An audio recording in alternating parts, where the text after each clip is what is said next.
Hi, my name's Alyssa. Thanks for watching today. Before we get started, we wanted to fill you in on our church. Here at Grace, we have a mission and a purpose. Our goal is to help people discover truth, decide on Jesus, demonstrate change, and deploy for others. If you're looking for a church, we would love for you to come be a part of what God is doing here at Grace. You can check us out on Facebook, Instagram, YouTube, and Twitter. We would also like to invite you to one of our Sunday morning services. Check out ohiograce.com for a list of campuses and service times in your area. We have a great time gathering for music, hanging out, and learning about who God is and how that affects our lives. Thanks for watching, and we hope to see you here next week at Grace.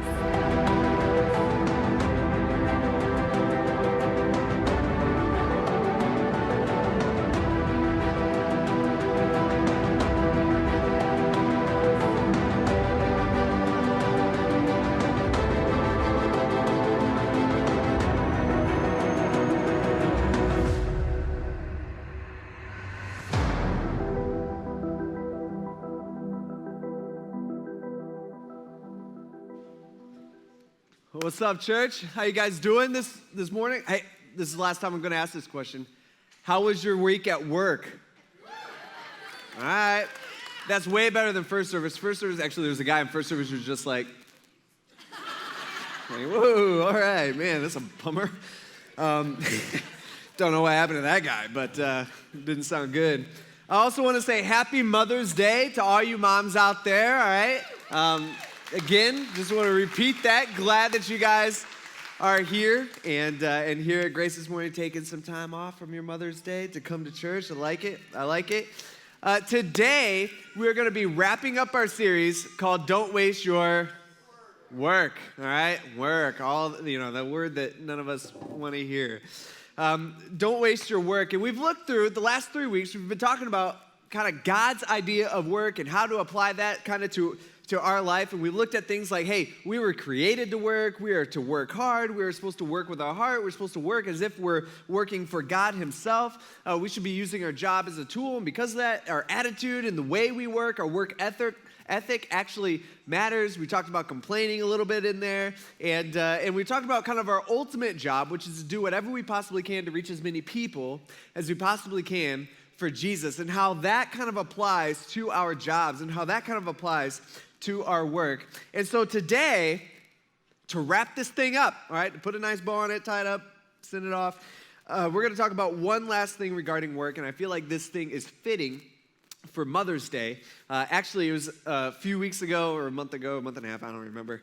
I was trying to figure out, piece this series together, trying to figure out, okay, if we're going to spend 4 weeks talking about work, what do we want to talk about? Because there's so much in the Bible about work, and, I'm going, what do I think our church and our culture in Tiffin, Ohio, what do we need to hear and all that kind of stuff? And then I realized as I was looking through the dates, I'm like, we're going to be finishing this series on work on Mother's Day, all right? A little awkward. It's not like it's not the thing moms want to hear on Mother's Day of all days, all right, to come to church, have this young guy, all right, up on stage going, you need to work harder, you need to work harder, you need to work harder, right? That's not probably the most receptive day that, moms, that you guys are going to take it on a Mother's Day, which I do think that's something we need to hear. Throw that out there. But, all right, not just the moms, everybody, okay, myself included. But today we're going to look at another aspect of work, and it's an aspect of work, it's part of work that I don't feel like we really talk about much. I don't know why this is. In fact, I don't think I ever remember going to church ever in my life and listening to a sermon on what we're going to be looking at today, and we're going to be talking about the idea of rest. Yeah, not so bad. Sounds pretty good.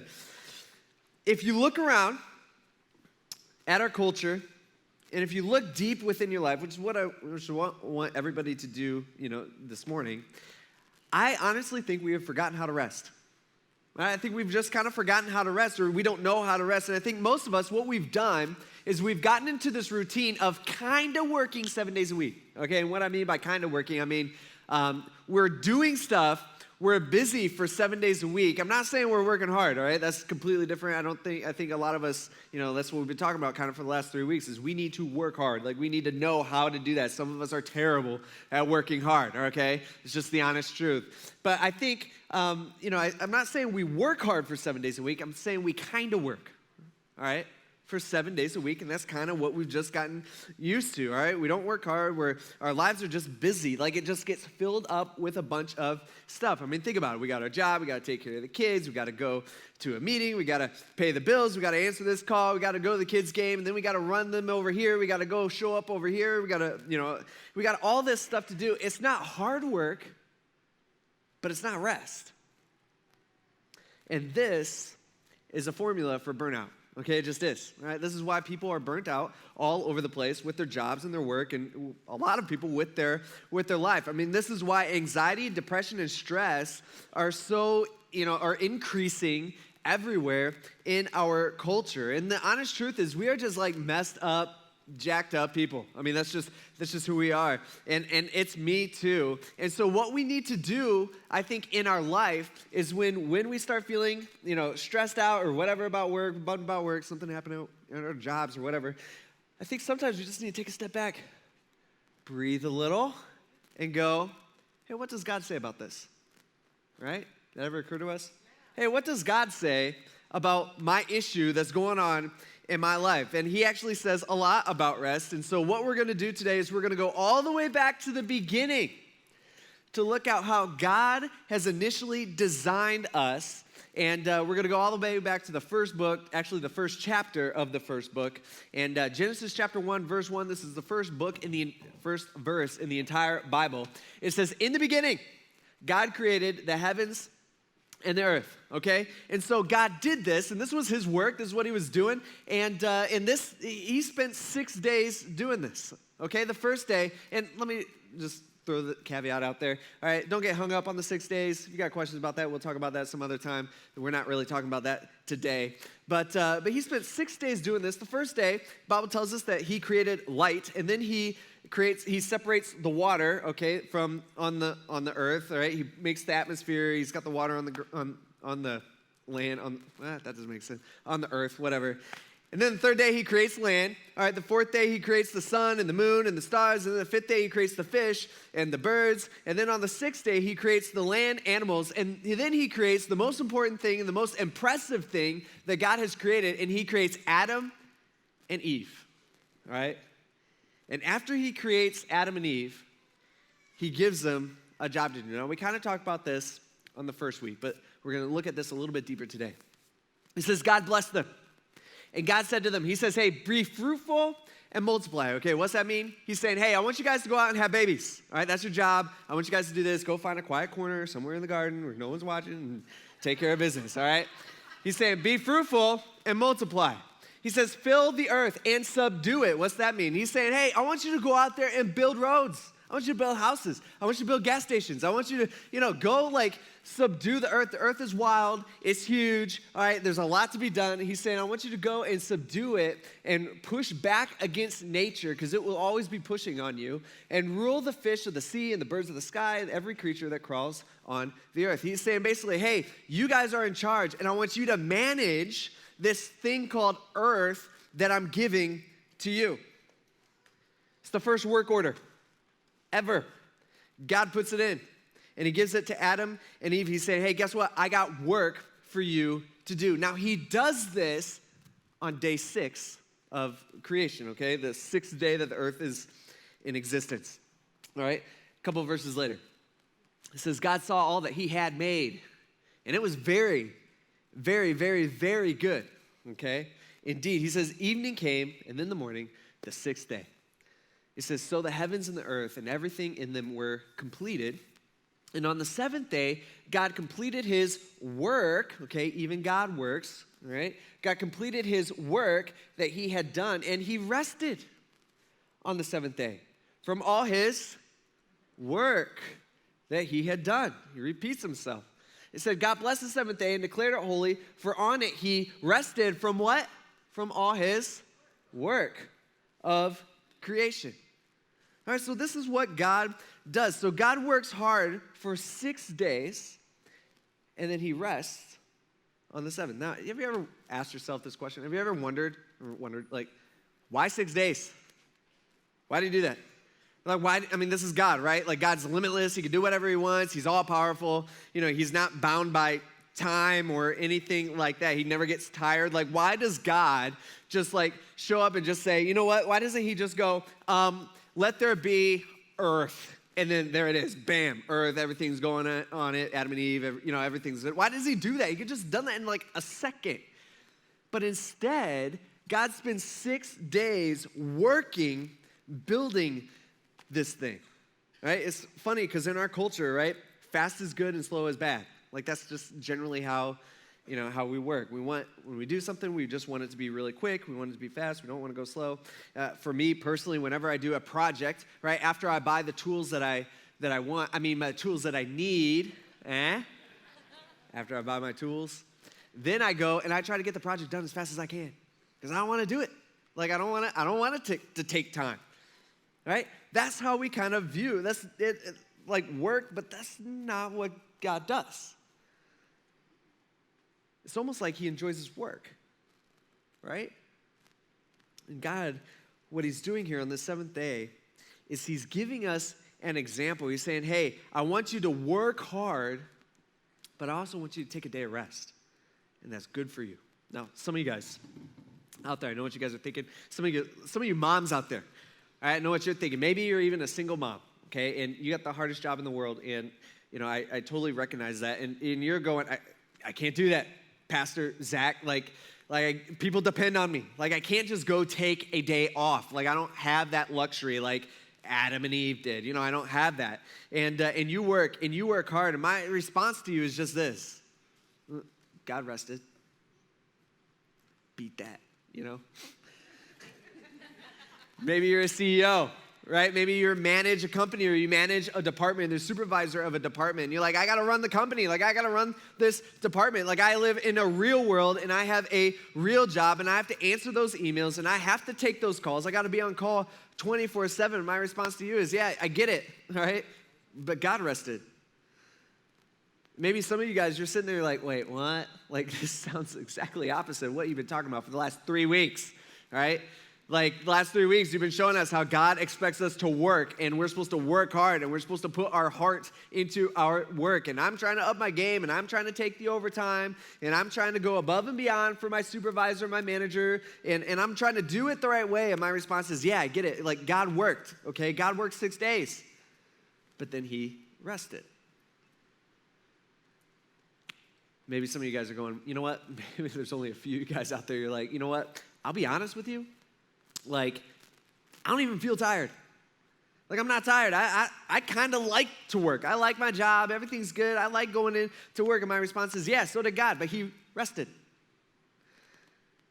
See, God took a rest, but here on this seventh day, God's not the only one anymore, right? Like, there's other people there. Adam and Eve, they're there, right? And think about Adam and Eve, right? There's so much to be done.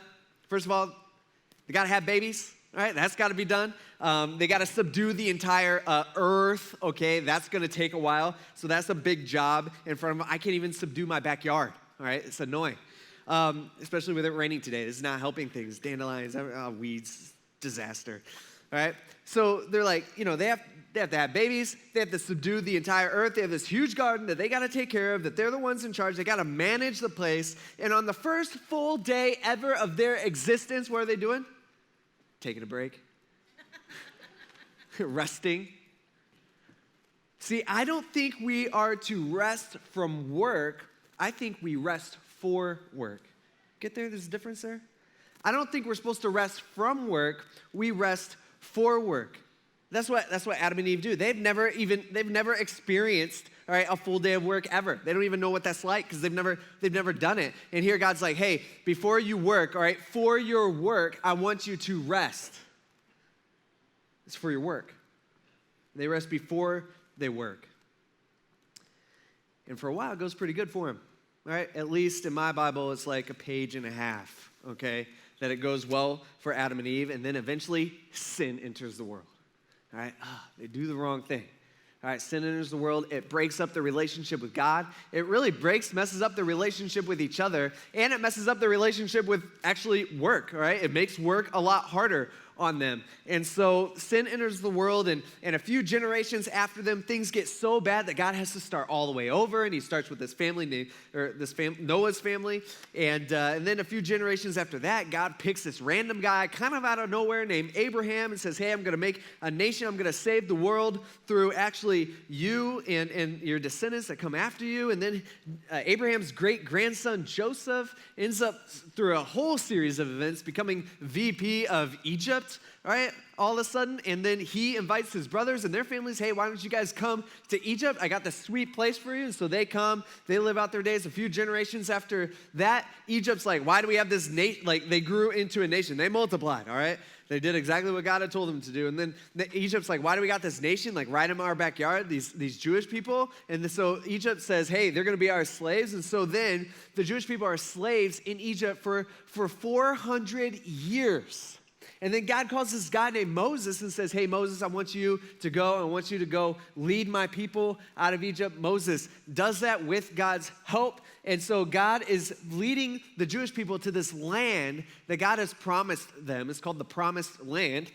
And along the way, God decides that he has to remind them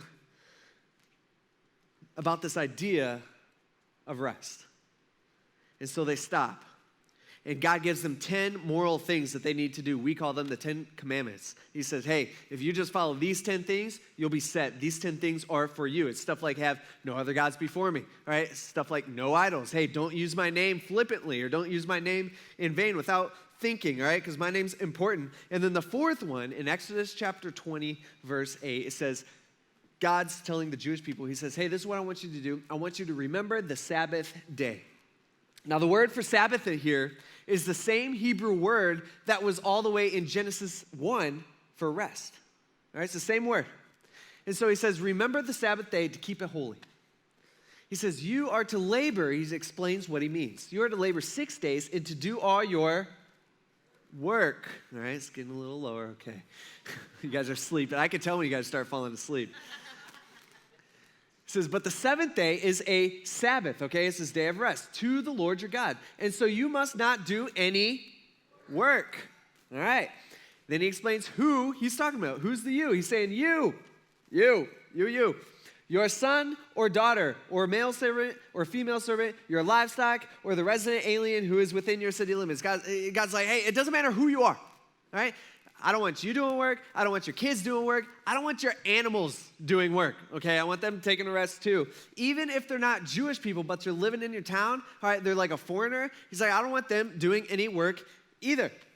He says, for the Lord made the heavens, and God's reminding them of this. He's saying, for the Lord made the heavens and the earth and the sea and everything in them in 6 days. You guys remember? He's like, they're like, oh. He says, then he rested on the seventh day. Therefore, the Lord blessed the Sabbath day and declared it holy.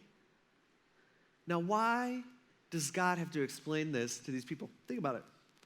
These people have been slaves for 400 years. I mean, this group of people, right? So they don't know, I mean, they may have never even heard of the word rest. Like, they might not have this concept in their minds of rest because they've been slaves, all right? Their parents were slaves. Their grandparents were slaves. Their great-great-grandparents were slaves. Their great-great-great-grandparents were slaves. Like, everybody they know, all their family, everybody who's related to them, they're all slaves, or they've all been slaves for so long. And so God has to stop, and he's like, hey, whoa. You guys need to take a day of rest once in a while. What God is doing is he's reminding them, and he's reminding us this morning how we are designed to function. Right? All of us, we are designed while we're physically able to work hard, rest.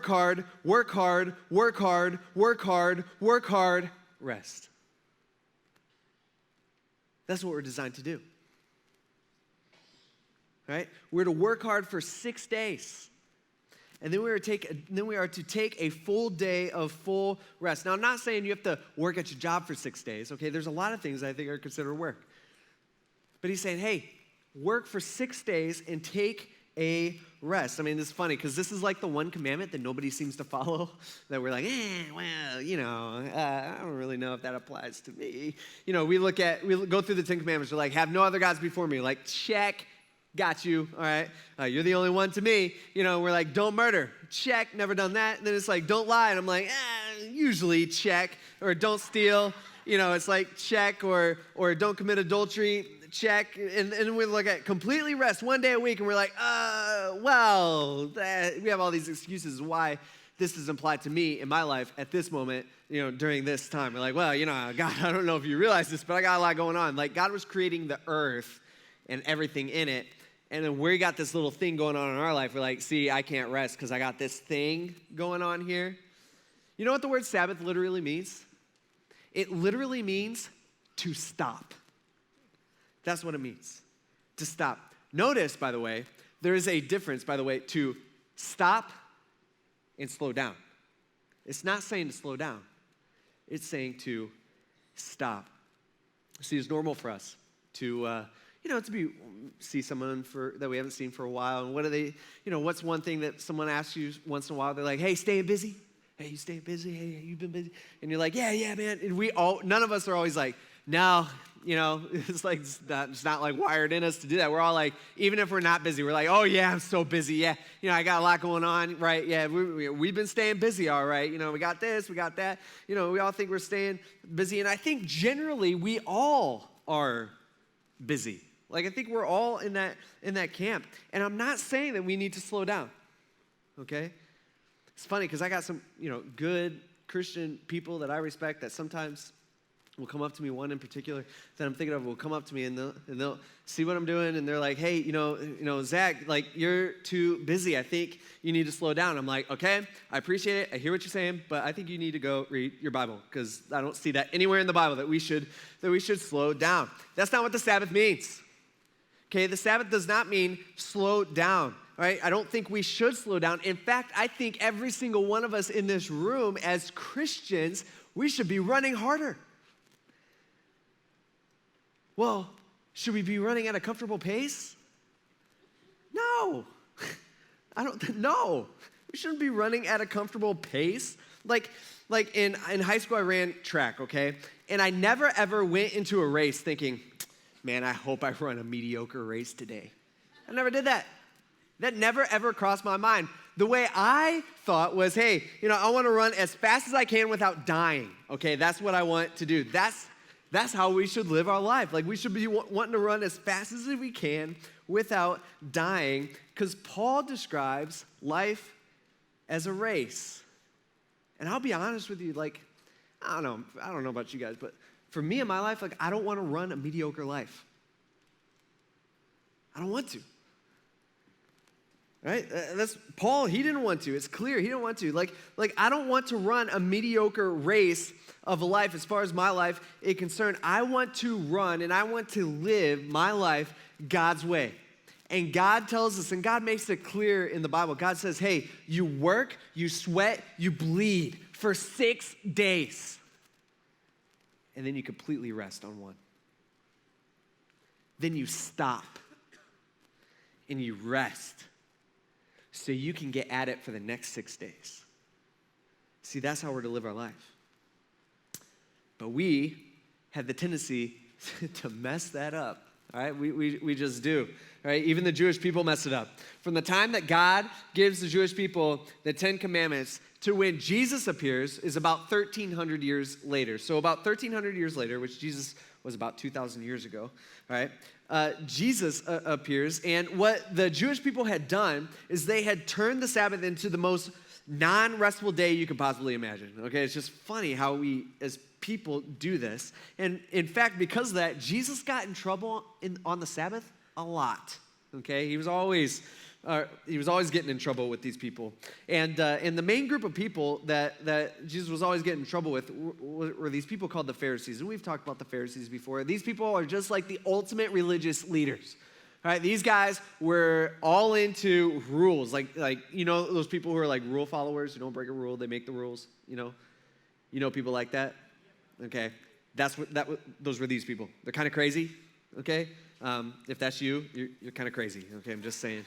Rules were meant to be broken, but what they did is that these Jewish people, they read the Ten Commandments, they read what God is saying here.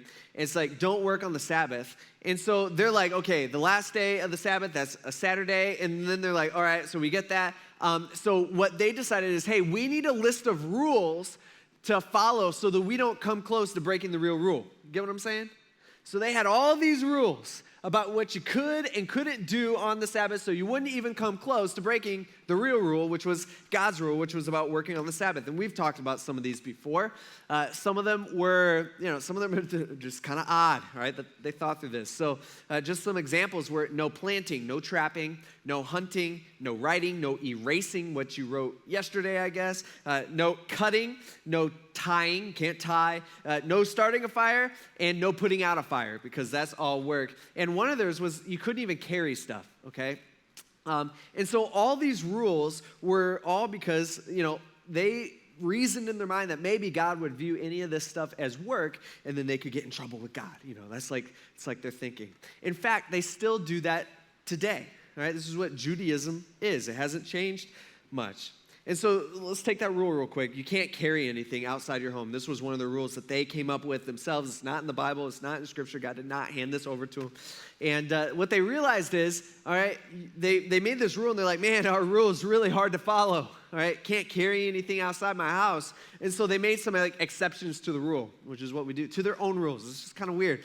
And so they were like, okay, you can't carry anything outside your house is the rule that we came up with. And so what we're going to say is if you build a wall around your property, so you couldn't take something from your house to your front lawn, okay? You couldn't do that because that's outside the house. So if you build a wall around your property, then anything within that wall could be considered your home. And so then you could carry anything around your property. So they came up with that. And then after a while, they were like, hey, you know what? What if I want to carry something on the Sabbath to my neighbor's house? They're like, well, you can't do that because it's outside the wall. And so they were like, well, if that neighbor's house was in the wall too, then you could carry it inside to their house. And so they started making the walls bigger. But then walls became kind of hard to do. And so they're like, well, you know what? Maybe it doesn't have to be a full-scale wall. Maybe it could just be a fence. A fence would work. And so then they could start fencing around little villages and stuff and say, okay, you could pick that thing up and you could carry that anywhere within the fence or anywhere within the village, and you're not going to break our rule, okay? So, and then after that, it was like, well, a fence is kind of hard. So then it became a string, right? You can wrap a string around a town or a village or something, and if you carry anything from out of your house, you can carry anything within the string. But as soon as you cross over the barrier of that string, sin, man, God's gonna, you're breaking the rule, okay? People still, Judaism still does this today. I don't think we realize it, but this is still happening today. In fact, in Manhattan, has a string that goes around it. It's called an eruv, and here's a guy who kind of explains what happens on a weekly basis, all for the Sabbath, even today. One of the prohibited activities on the Sabbath is something called carrying. The rabbis realized the difficulty in enjoying the Sabbath if you weren't allowed to carry outside of the house.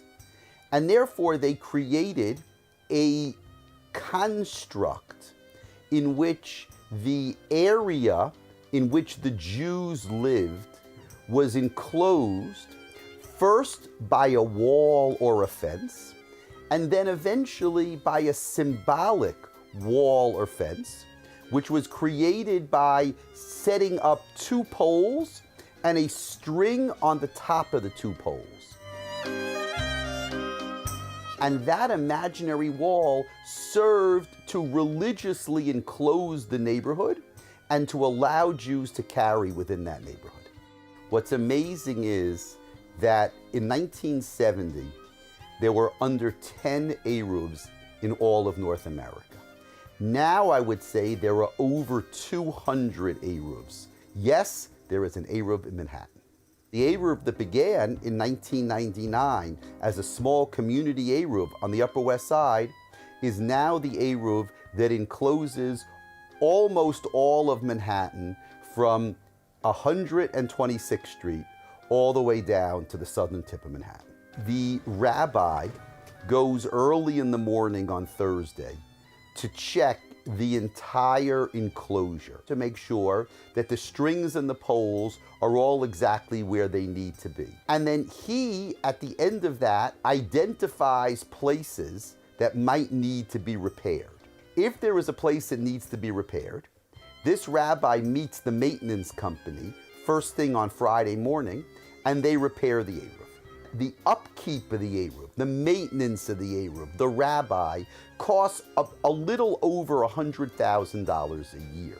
The Manhattan Eruv is the most expensive Eruv in the world.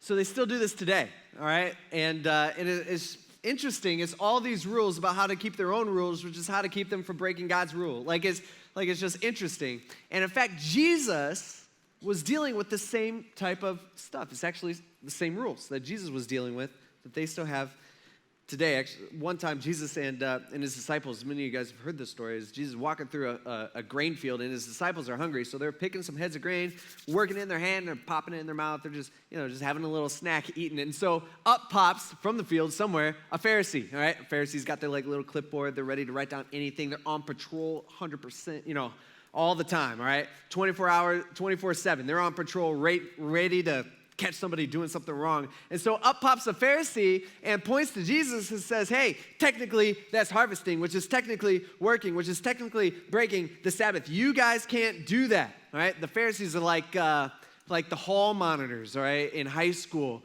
Always got their clipboard. They're ready to catch anybody in the act. The Pharisees just like, hey, guys, you can't do that. That's against our rules. You're breaking the rule.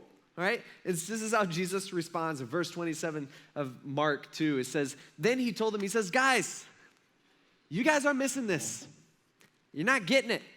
The Sabbath was made for man, not man for the Sabbath. He's saying you guys are completely missing the whole idea of this day of rest. He's saying this day of rest thing, how I designed you to function, right? This was actually a gift to you.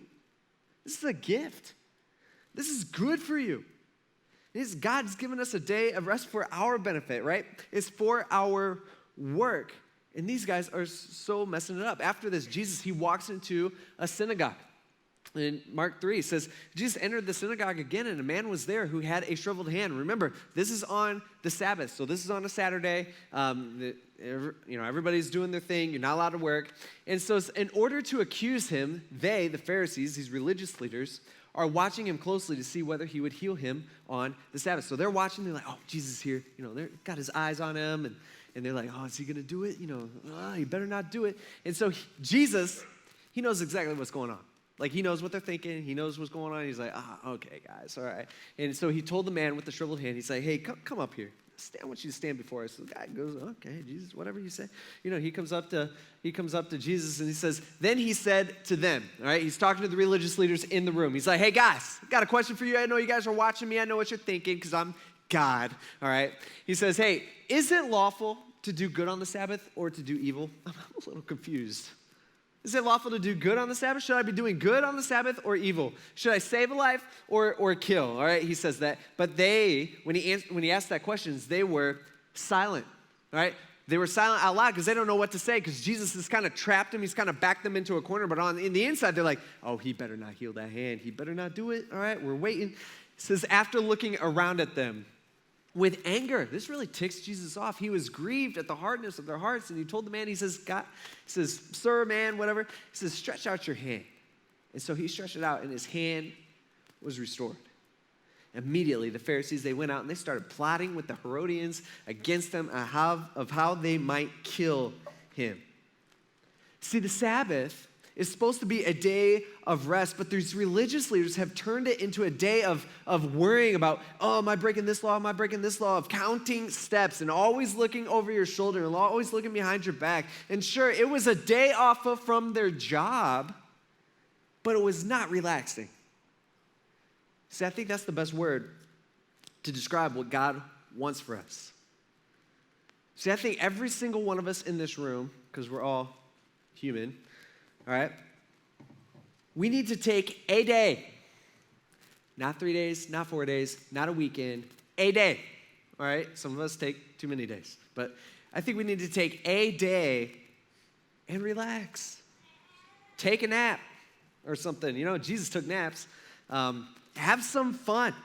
And I think some of this relaxing it can be different for each and every one of us. For example, I was talking with somebody after first service, and they're like, you know what I really like to do is I like to mow. And I'm like, hey, if mowing is relaxing to you, then yeah, that counts. You could do that on your day of rest if it's relaxing to you. If it's work like it is in my mind, you know, like for me, I don't like to mow anymore because I've mowed too much. I don't know what the deal is.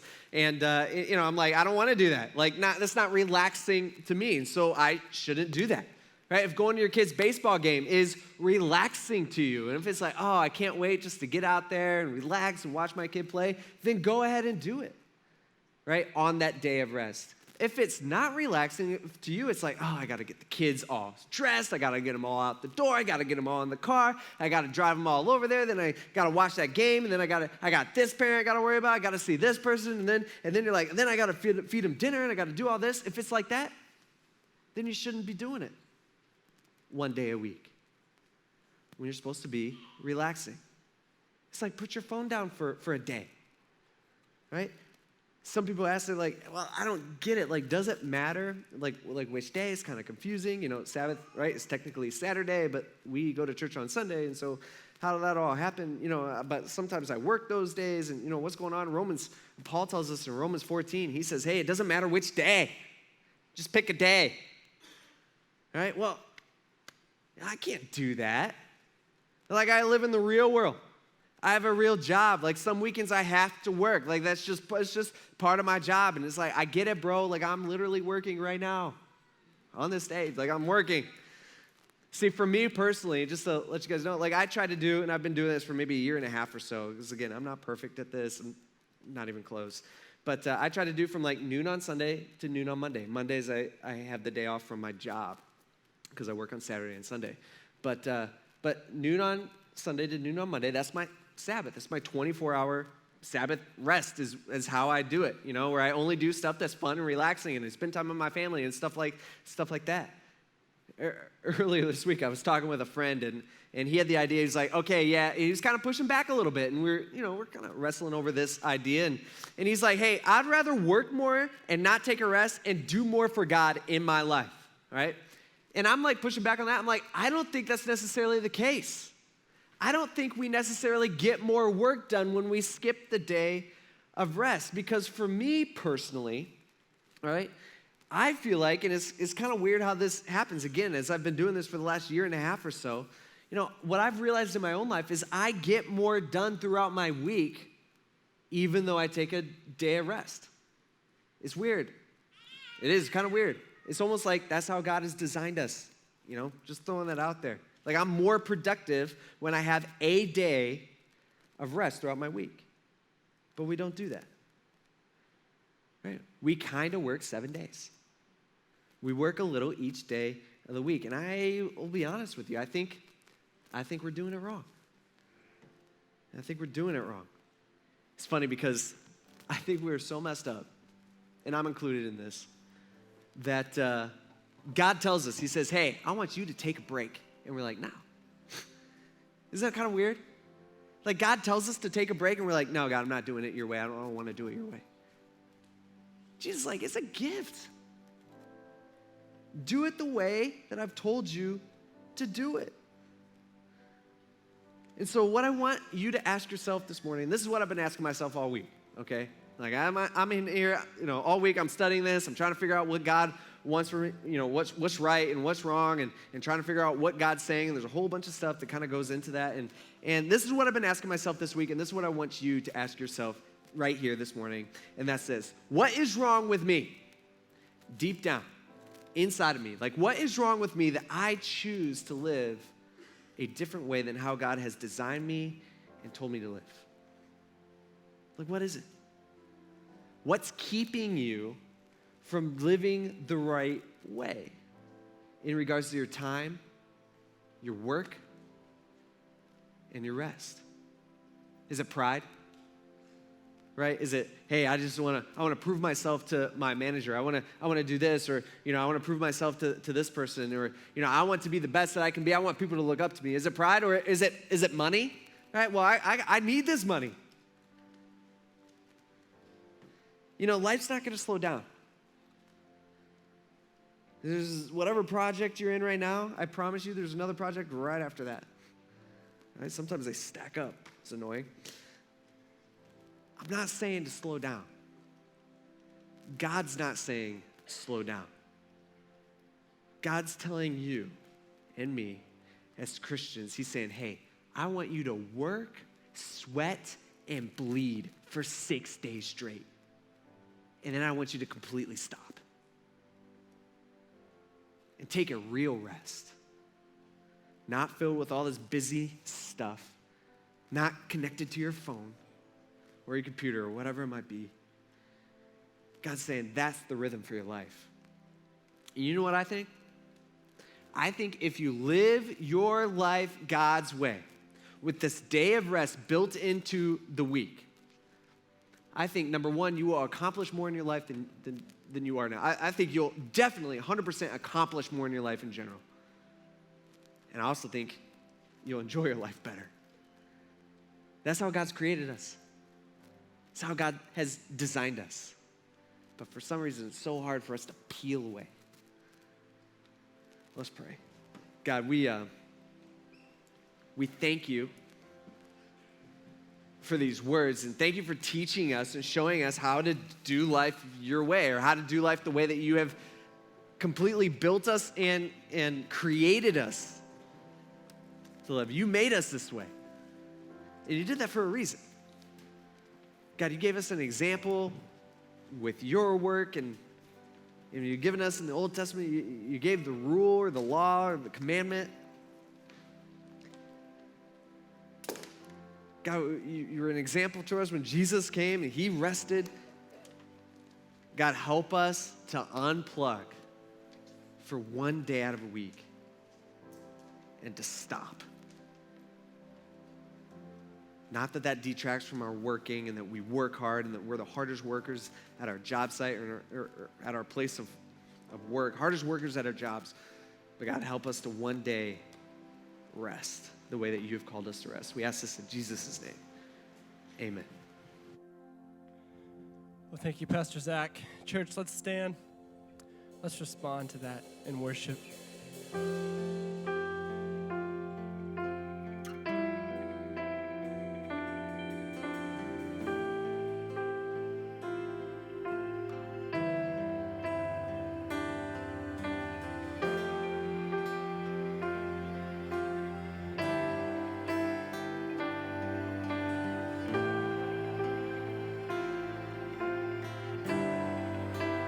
Death could not hold you, the veil tore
thank you guys so much for spending part of your Mother's Day weekend here with us. Just a couple things as we get ready to wrap up.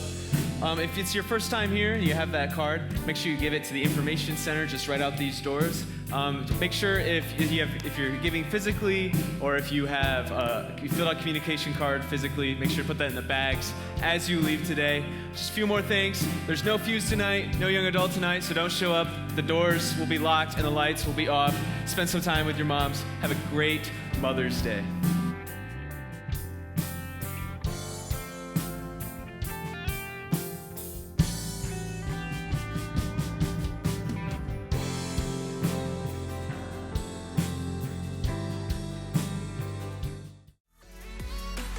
Thanks for watching, and we hope to see you here next week at Grace.